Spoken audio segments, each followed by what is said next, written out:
Hello Sheila. Hello Doug. What are we doing today then? Hello Doug, this is Sea Change at 70, Resilience in Aging, the Relationship Edition. Why relationship? After all, this is resilience in aging. We all know that a bad, toxic, difficult, stressful, anger-making, frustrating relationship in any context affects our health and well-being. So looking after our relationships and visualising future relationships is a healing activity. It's a healing act. So today, Doug and I are bringing you our own Sea Change 7 tips, subtle shifts, strategies for healing and for staying well, for well-being in relationship.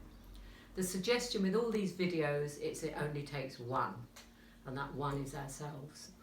We could often think that because it's a relationship, we got to drag ourselves, both of us, through the same changes at the same time. No, no, no. It's us. We make the changes in ourselves. That affects changes in the family, in the marriage, in the workplace, whatever the context.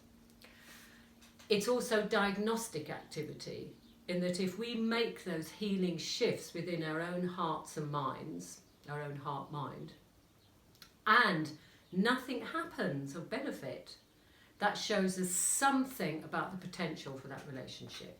Sometimes the only healing is leaving, whether that's a workplace, a marriage, a child with their parents, whatever.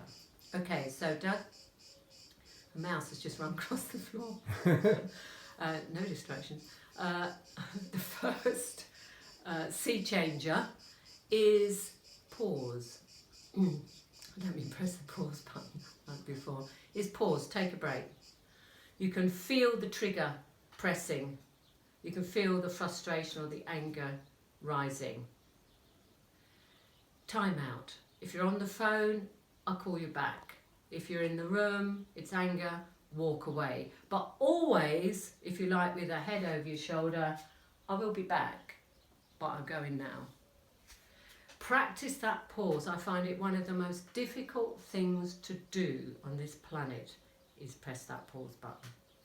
If it's about another person and me, fine on my own. If it's about another person, what do you think, Doug? Yeah, I think that's the most effective thing to do, and as you say, it's very difficult because part of me always wants to make it all right straight away, or to argue out my point there and then. So it's very difficult to walk away, but invariably when you do let go, and you let go of the feeling or the emotion, or you've worked it out within yourself, the person comes back, or Sheila comes back. So that's how it works. But it's very hard to do, even having experienced it many times. That's it, Doug's done the video. That's it really. Walk away, sort it out yourself. The second sea changer related to that is breathe, particularly focusing on exhalation, because if we breathe out, we inevitably will breathe in. If we focus on the breath, we can end up with breath holding in a stressful situation. I find, when Doug and I discuss this, that when emotions are roused, or tempers, we can get disembodied. Our son says this to us as well. And therefore, if you can remember to focus on that out breath, let that breath go, your breath can reclaim your embodied experience, and that can kind of put you back where you need to be. Breathing, Doug? Anything there? Are you breathing while holding that still?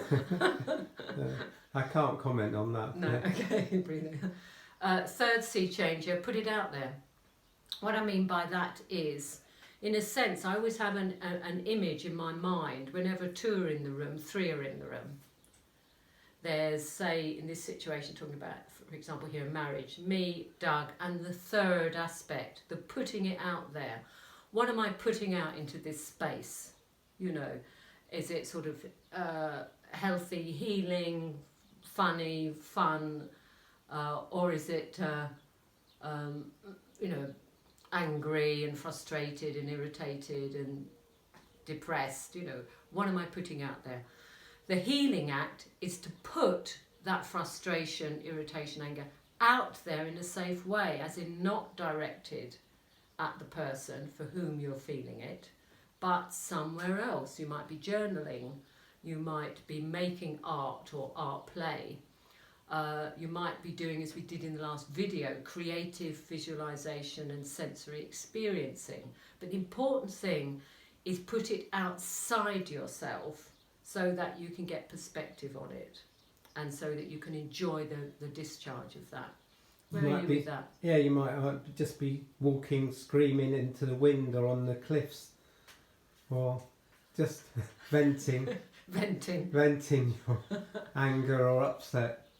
Okay. However it suits you, really. Okay. Yeah, putting it out there.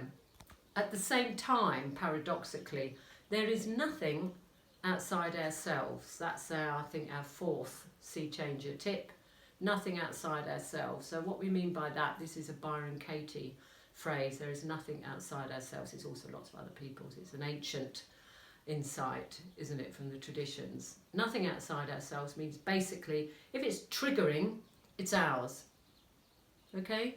And if it's not triggering, well, there's not really a problem, is there? You can let them be how they are and they can let you be how you are. If it's triggering you into distress of any description, it's ours to deal with. There's nothing outside of ourselves.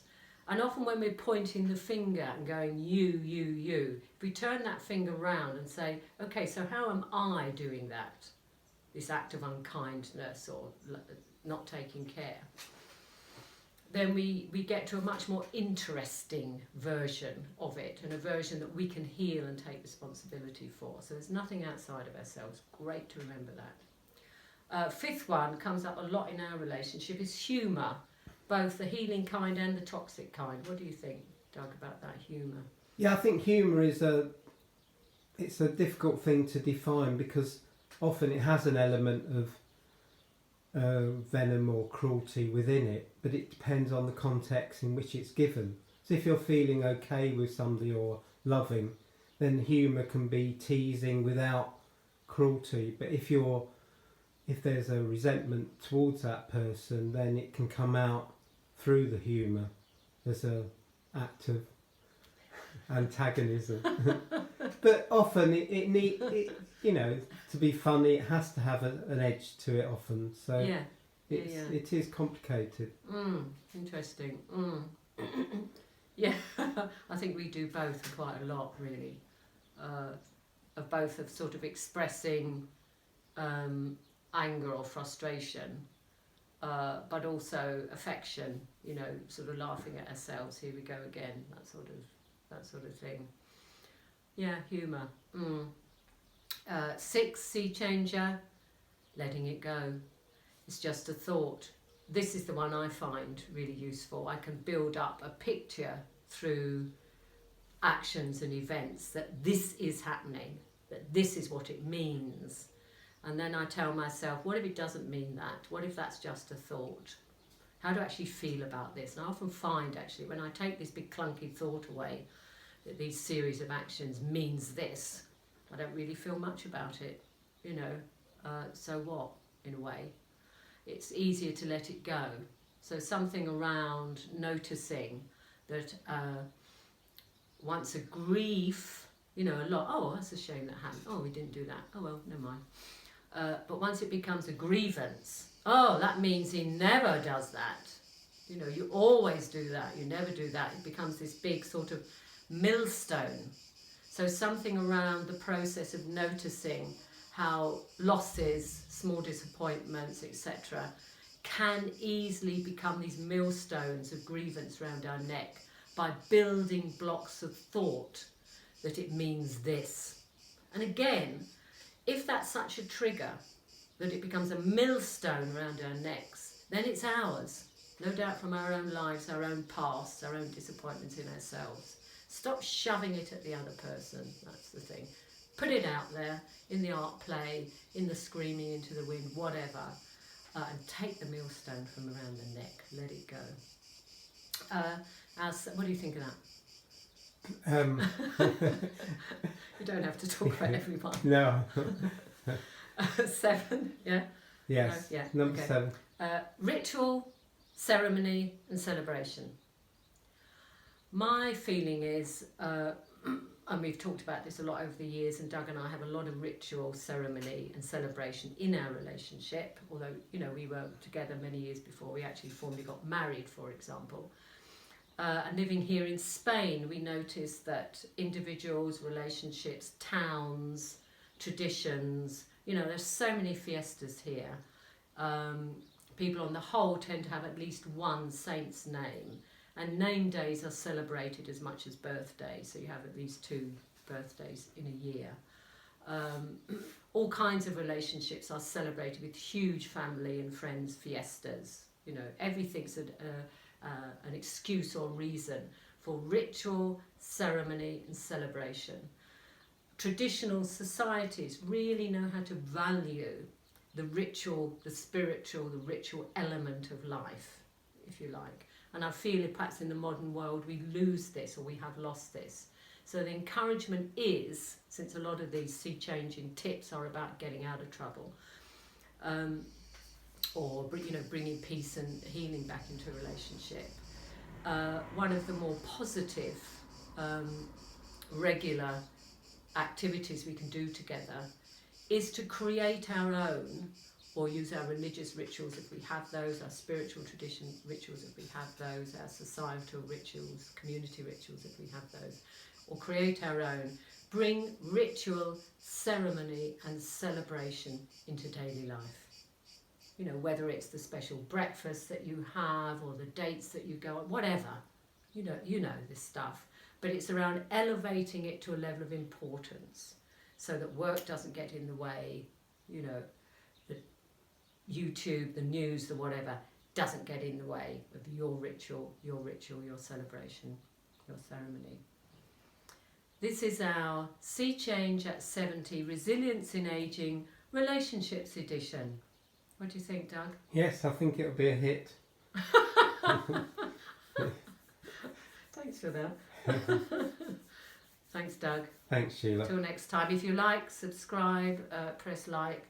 Comments? Please comment, building community. I'm getting quite a lot of comments via other media, WhatsApp, emails, etc. It'd be nice to keep it on the page. One of the phrases taken from the Morning Pages guru, whose name will be in the notes. The full script of this will be in the notes, including the charming story of the elderly couple who live in our street who inspired this particular video. That will be in the text, so do have a read of that. Keep the drama on the page. Keep it out there. It's all ours. If it triggers us, it's ours. Deal with it. Our turn now. Keep the drama on the page. Thank you. See you next time. Bye.